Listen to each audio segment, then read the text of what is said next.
Hello and thank you for joining us. We're unboxing the AirTV 2 tuner. This is a product meant to allow you to watch over-the-air television through your Sling TV app. It comes with a guide to help you get started, and I gotta say, this is a much more detailed guide than you usually have with things, which is usually plug it in and turn it on.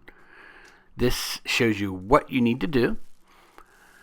Your device itself is this. This is an AirTV 2. This is a follow-up to their original AirTV. Like I said, this is not an Android player. This is something that you hook directly to an antenna. And when we show you the ports, you'll notice it doesn't even have an HDMI.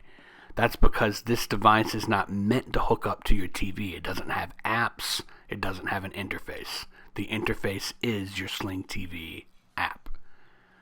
Also in the box, you have, voila, as obvious as it seems like it should be, a power plug.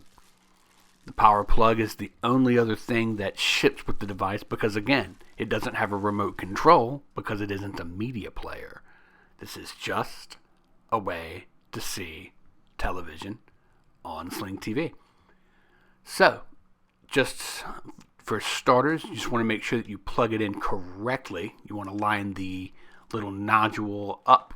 It gives you a nice secure, and you're set.